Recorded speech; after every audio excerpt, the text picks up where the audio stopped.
Hello and welcome to Dickinson's Real Deal. On this show, I help members of the public get the very best price for their antiques and valuables.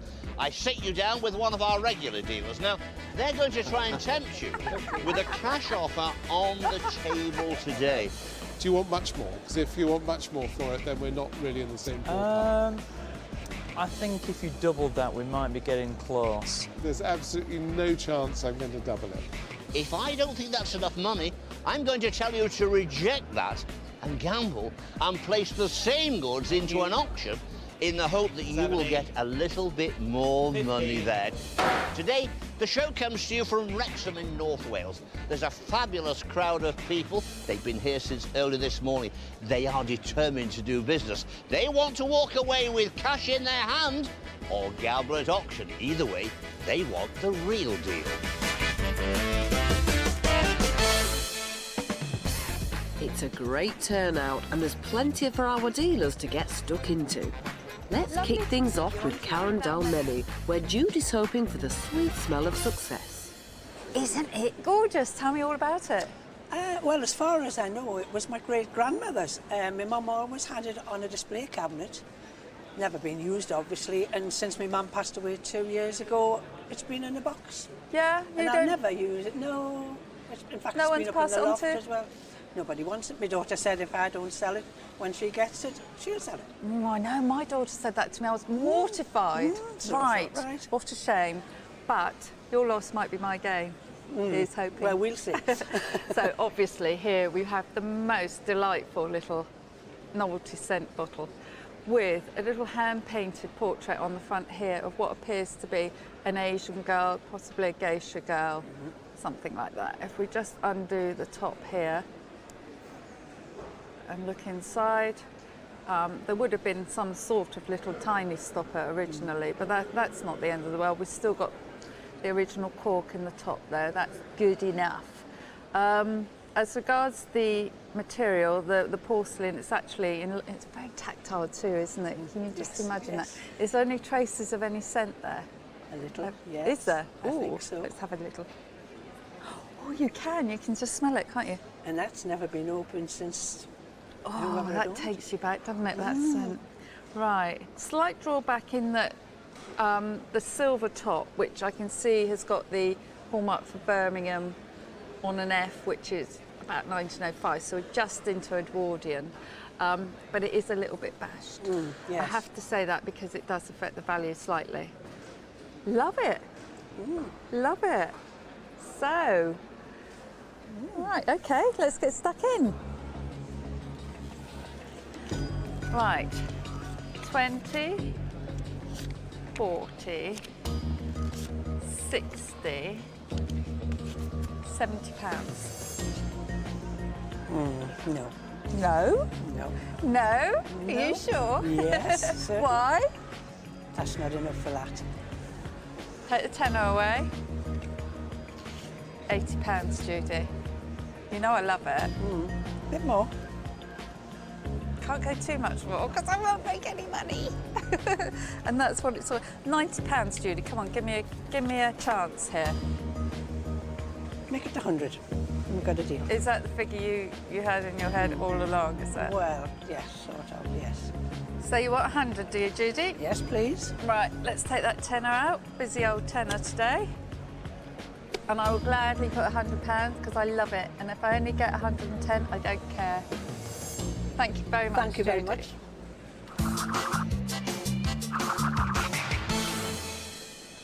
So Judy's come out of that deal smelling of roses. But after paying more than double the estimate, will Karen make that tenner profit? Find out later. Behind the scenes, we've got a team of experts. They check and inspect every single item before it's placed in front of our dealers. And it's their independent valuation that you see coming up on your screen. Thanks, David. Let's see what Alison Chapman thinks of her next piece, which has an interesting provenance. So how did this little etching come to be in your possession? Well, Alison, I was at an auction recently and bought a large picture, and this came with it as like a little job lot with it, 3 pictures, one that was broken and another one just a print, and this, and I took this home, and obviously when you turn it over you can see the real sort of value in the object in front of us. Shall I turn it over? Yeah, I think it's quite interesting. So we have here Buckingham Palace from Her Majesty the Queen, and then someone's very helpfully put given by Queen Mary. So you don't know any history, you picked it up at an auction. Absolutely nothing. It came in a little job lot with the picture I bought. And, what was the picture that you brought that you It was a horse racing cartoon sort of print, which I quite liked, and it's now hanging on my wall. Was it by Cecil Alden? It could have been, like, yeah, I know you mentioned that, like, yeah. Well, this has been in the spare room, just in a plastic bag, doing nothing. Well, the etching is quite ordinary. Yeah. Yes, so it's of one of the towers at Windsor by a chap called Rutland. But there's no signature of it being Queen Mary, it's just a visiting card from Buckingham Palace. So it doesn't really excite me. Okay, well, I'll get my money out and we'll see what we can do here. So, £20. A little extra £5 notes, perhaps? No, I see that as 20 quid. I think the artist is fairly ordinary. It is what it is. I mean, I think you feel very strongly that that card gives it a little bit more prestige, and so well it might, but not on this table with me today. Okay. Right, I'm thinking about your offer then, Alison. Well, I've walked in here now. What's interesting is, you know, in this business, we like to see provenance. Now, there is some provenance on the back of this. What we have to ask ourselves is it real? The independent valuers and the auctioneer, because of that, and I'm sure it's that, they say 40 to 60 pounds. 20 is on the table.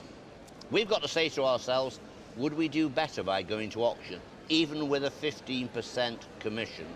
It still isn't not for sure, but I think the indication is it probably is right. So, there you go, Alison.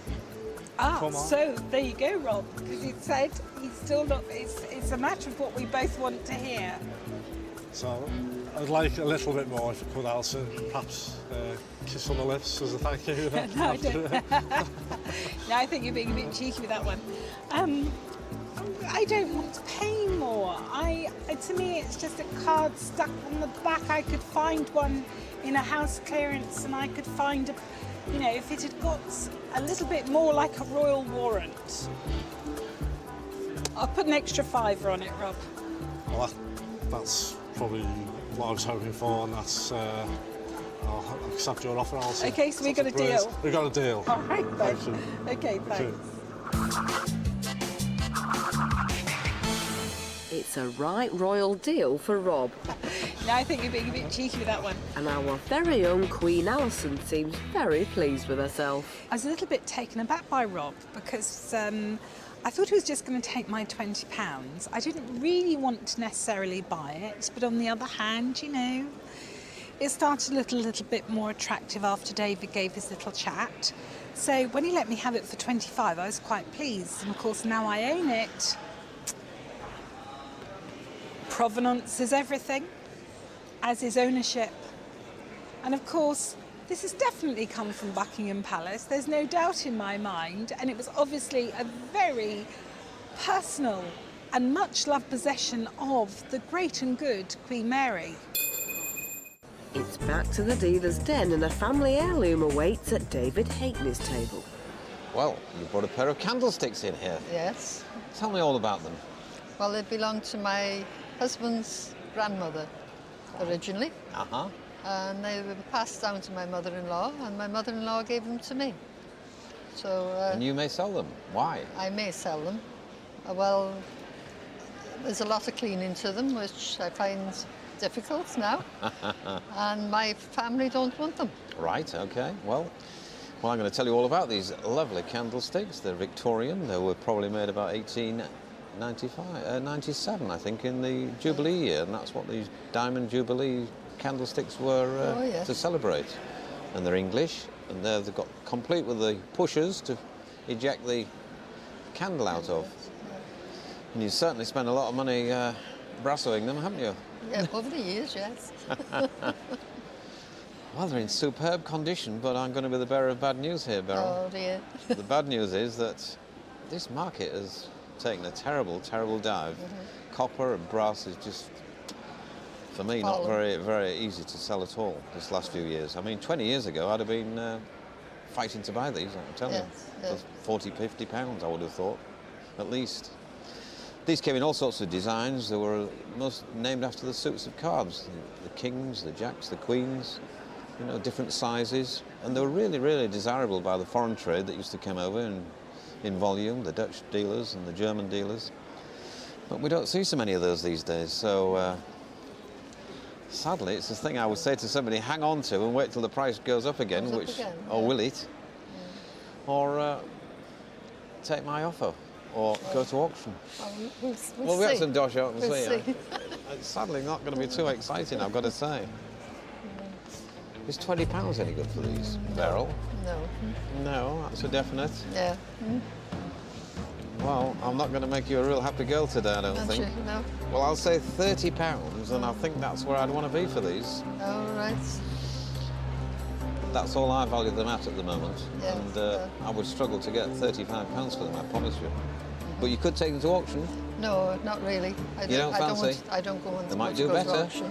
Well, I'll take that chance. Well, it's £30. I know it's not a great offer for something antique, but thank you very much for bringing it. We've had a deal, yeah? Yes, thank you. You sure? Yes, thank you. Okay.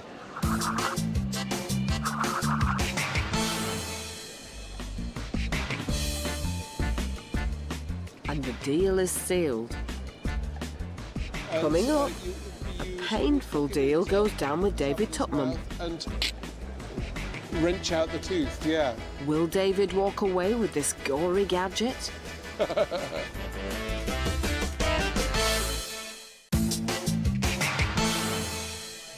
Welcome back to Dickinson's Real Deal.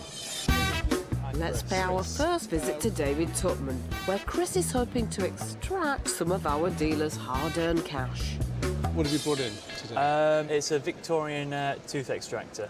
It's something that comes out every Christmas when people have had a little bit too much to drink, and it's a case of, well, what can we do with this? Asking who's got a toothache, yeah. Yeah. And where'd you get it from?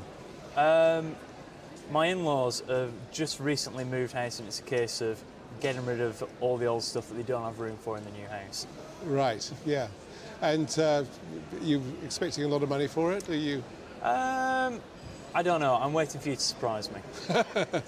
Or shock you, one or the other. Okay, let's have a little bit of a closer look. I think it might be a little bit earlier than the Victorian. I mean, some of these are sort of late 18th century. We have, I think it's an ebony handle, a little bit chippy, steel, and a very nasty thing at the end, a tooth extractor. And it's got indistinct maker's name. I can't make that out. It's very, very blurred. And you would hook it into somebody's mouth and wrench out the tooth, yeah. Let's put some money on the table and see whether we can do a deal. What are you going to spend the money on? Have you? Not quite sure yet. It depends how much you can offer me. I'm going to offer you 20, 30, 40 pounds. I think there's a bit more coming yet. Well, they're not the easiest thing to sell. Do I want to give you any more than that? Do you want much more? Because if you want much more for it, then we're not really in the same ballpark. I think if you doubled that, we might be getting close. There's absolutely no chance I'm going to double it. Really? Yeah. Even with the novelty value? Well, the novelty value is fine, but there's no good at being a novelty if you can't sell it. True. I mean, they're interesting things. They are collectible, but they have a sort of fairly fixed value. I'm going to put down another 20 quid. 60 quid, my final offer. I was looking for 80. I'm not going to give you 80. I'm not prepared to go more than the 60, I'm afraid. I'm afraid I'm going to have to take it to auction then. I Okay, think. well, the very best of luck. I hope it does really well for you. Thank you anyway. Thanks very much for bringing it in. Thanks.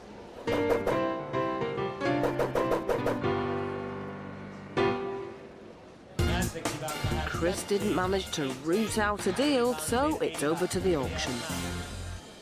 He can't make it today, and I'm looking after his interests. Is he going to bring more than £60? Well, the reserve is 80. We are about to find out.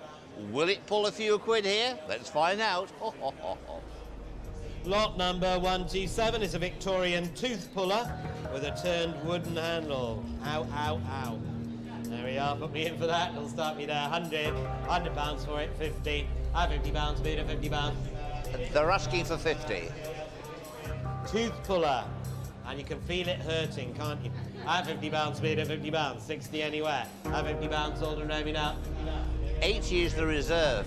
It's sounding a bit painful. I don't think it's going to sell. £50 all done. Quickly round at 50. Nobody else at 50. OK. A bit ambitious on the day. The reserve at £80. It didn't quite get there. It got up to £50. The real deal was with David Tupman. Good on you, Dave. You pull that price right out of the hat. More like pulling teeth, David. Oh, well, never mind. Let's head back to the dealer's den. So, ladies, you've come in force. Yes. Why is that then? To back me up. You're worried about coming to do the deal?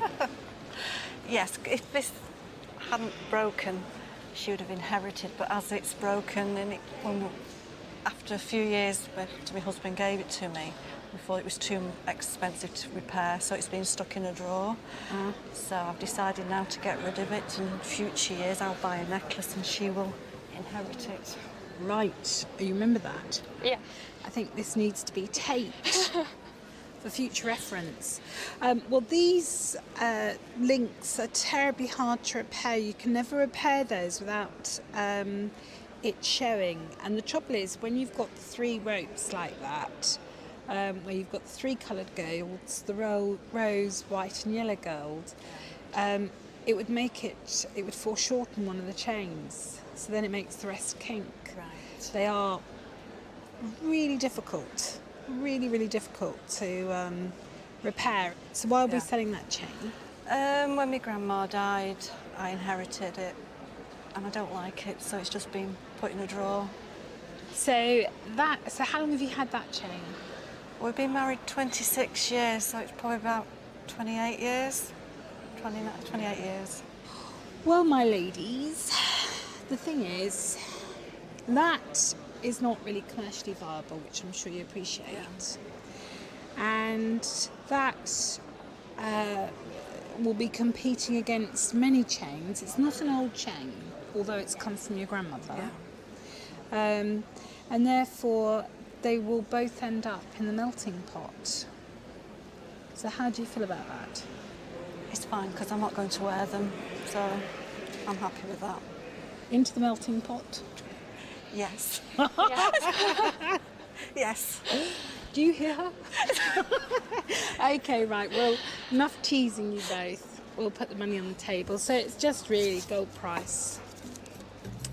And I shan't muck you about. I shall get to my top offer straight away, so there won't be... You'll just need to say whether you want to take the money or not. 50, 100, 150, and a pretty little 5. £155. A bit more. No. Bit more. No. Not even a Not fiver. not from this lady. No, I'm afraid not. Not even another fiver. No. Right, a deal. You sure? Yeah. Absolutely sure. You can't complain later. You can't No, we can't. None of this. You sold grandma's chain. None of that. No. So we've got a deal then. Yes, the rest will help. Okay. Thank you, Elaine. Right, thank you. And thank you, darling. Thank you.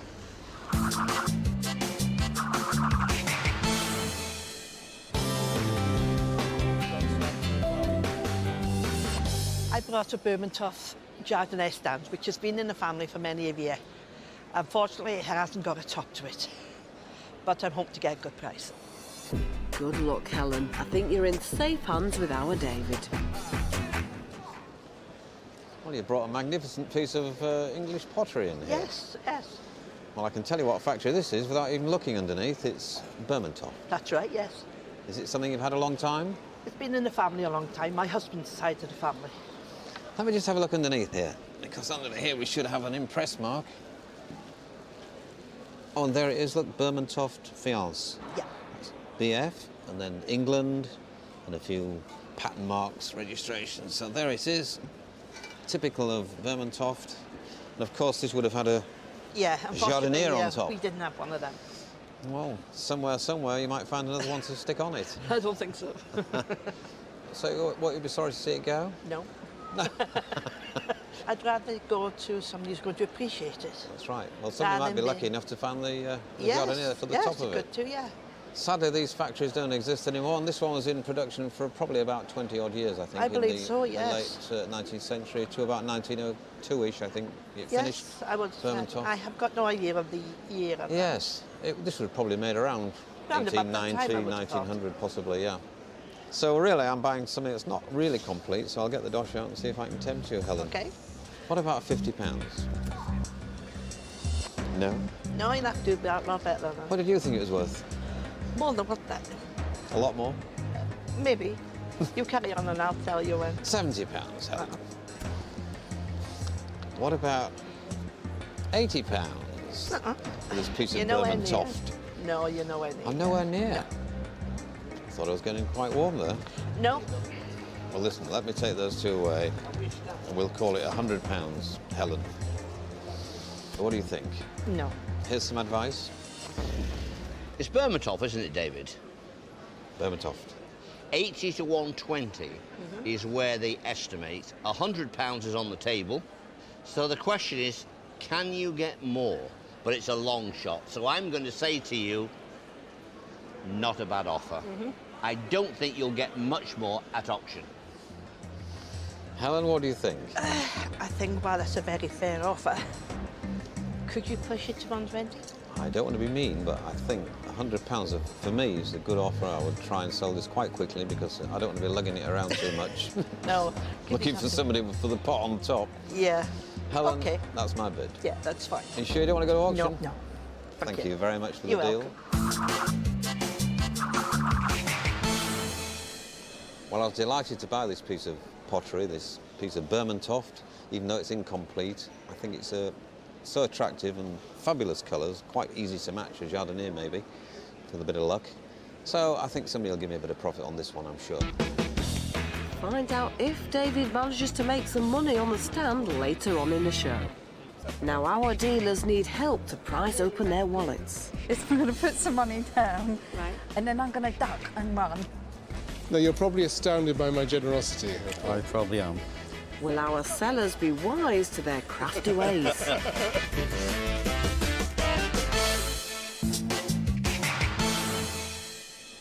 Welcome back to Dickinson's Real Deal. It's straight back to business and over to Karen, who's weighing up her next deal. So where have these come from? They were from my husband's grandfather. Right, so I think they've been in the family quite a while. So that's all I know, really. Okay. So these were the forerunner of the digital postal scales, They weren't were, they? yeah. Yeah, and you put your little letter on the top there and you get your little weights out and off you go. So unfortunately these days, not really of any use, but for those people that like sort of desk items, I mean, we're going to go there. So now's the time to go? It is. It's to make more room for more of them, more stuff. I don't blame you. So have you thought about what you'd like for it? Have you got a figure in your head? No, not really. No? No. Okay. Well, what I'm going to do, Tina, is I'm going to put some money down. Right. And then I'm going to duck and run. Okay. So, £20. That's my bid. I'm awfully sorry. It's not very much, is it? No, I'm not. No. So, you're not very impressed with my offer, are you? So what are you going to do? Oh, I'll have to take him to auction. Don't blame you. But don't be too ambitious. I won't. Not too high expectations. Thank you Good very luck much. anyway. Thank you.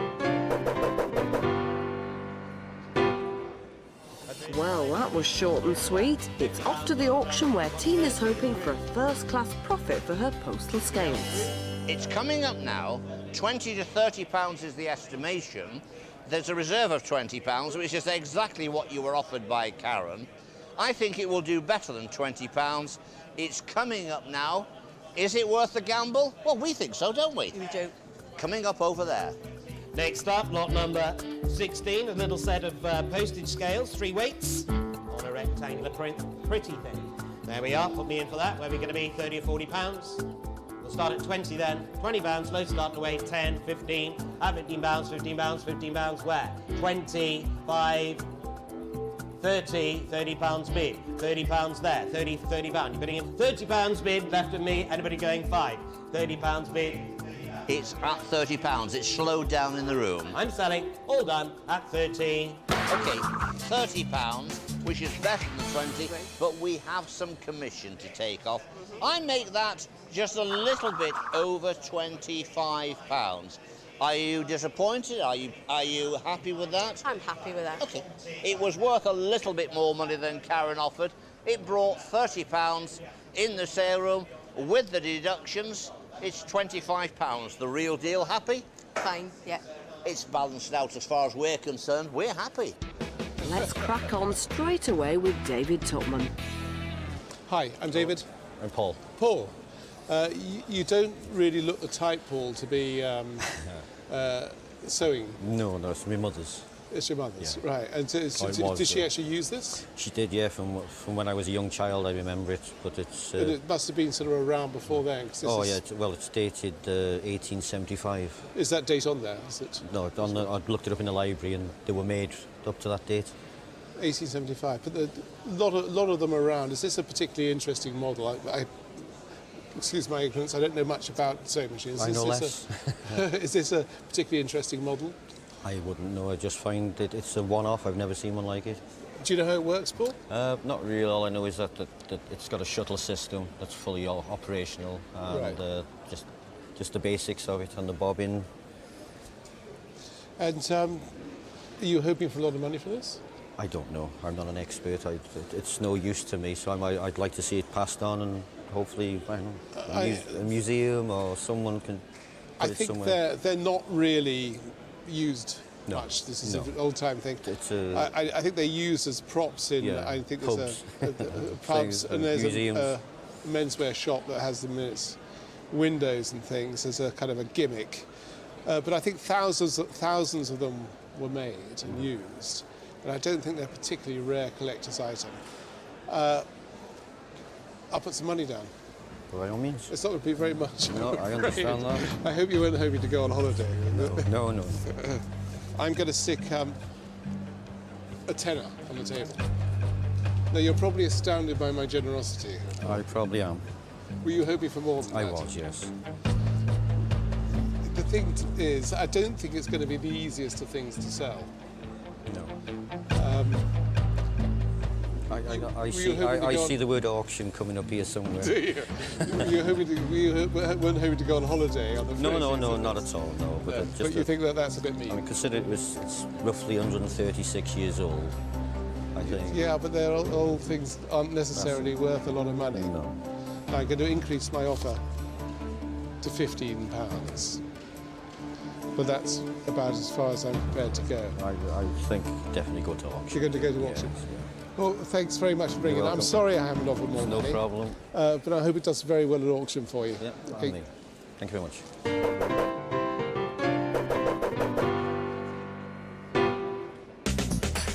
You meanie, David. Were you trying to stitch Paul up there? Can our seller prove you wrong over at the auction?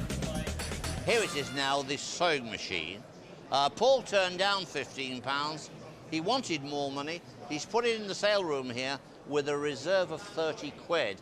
He's also left instructions that he would give 10% discretion, which means it could sell for £27 if it got as high as that. It might struggle though. Let's see what happens. 35, 40 in the room. Now, interesting, this has taken me by surprise because they're going for this. £45 on the internet. At £45, you're out at the very back by the door. at £45 on the net. £45 going to be sold there. At £45 once, twice, third and last. At £45 on the internet, 45. The gamble has gone down at £45. Take away the commission, and that's £38. And that's the amount we'll be sending on to Paul. I'm sure he's going to be delighted with that. It was the real deal. A great result for Paul. I think our David needs to brush up on his home economics. Also coming up, tough times ahead for our dealers as Alison has read her rights. You need to make an offer for it overall and not try and split a piece off, because our valuation is for this set as a whole. Will the Duke's tough stance be a deal breaker for Alison?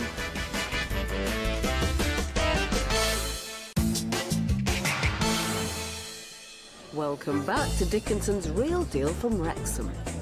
So we come to our final deal of the day with Alison. The Duke and auctioneer David Brettler looking on as Monica tries to cash in the family silver. Yes, Our dealer certainly looks keen to walk away with this collection, which has a famous name attached to it.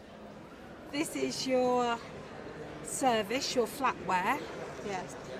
It's the family silver, is it? Yes. My father inherited it with his brother and sister, so it was divided. You can have this, you can have that. And this is, my father had ended up with this. So there was no chance of marrying up? No, not really, no. It is a pity. I know. And interestingly enough, the piece that really is appealing to me is this spoon. Yes, it is nice. I love its shell bowl. It's a little ladle, a very delicate handle. I wasn't sure about the curve on it initially, but I think it's probably correct. It just seems a little bit steep. I love all the Rococo work here, but the piece is Tiffany. That's right. All of it is Tiffany. Yes. Now, David, Tiffany, a name to conjure with, American silver, 20th century, very glamorous, it's modern, it's smart, it's got a cachet to that name. What estimation have you put on it? Well, I've put 450 to 500. Okay. 450 to 500 pounds. Well, we all know about auctioneers. They are a cautious breed. Absolutely, yes. The scrap value, believe it or not, and I would not advocate this, is £520. So, in my estimation, it's certainly worth more than that. Now, Alison, she likes her silver. Let's see what she puts on the table. So I want to make you two separate offers. I would like to offer for that spoon as a piece on its own, and then I shall offer for the flatware. Right. Does that sound all right to Yes, you? it sounds okay. I've come in at this stage because I can see Alison wants to try and split your spoon from your set. That's right. What we are saying, Alison, is that our independent valuers and auctioneer, they've assessed this as a set. You may say a part service, but this is all part of the same set. So what we are saying, Alison, is you need to make an offer for it overall and not try and split a piece off, because our valuation is for this set or this part service as a whole. Well, I will still separate it, but you can amalgamate it. I mean, and therefore, I think David's advice is going to be don't split, which you don't have to. No, don't sell the one and take the rest. No, but you can, make your mind up. So I shall get my hot cash out. Right. So, 100, 200, 300, 400, 500. 550 is my final offer. Your final offer? Yeah. Even the cloth is marked Tiffany's, and I feel that would be another incentive to somebody, that they're still in their original cloth. What about just one more? No, I'm sorry, Monica, that is it, 550, and I do feel it's a good offer. It's an offer that is going to be difficult for you to walk away from. 25? Nope. two Welsh girls together? I'm afraid not. Okay, well, you've got a deal. You sure? Yes. Excellent. Thanks very much, Monica. Thank you. They are shaking hands. You don't have to worry about it anymore, David. A deal has been struck. What do you think at home? Should she have gambled? Should she have gone to auction? It might have been a tricky thing to get more in cash after the deduction of the premium.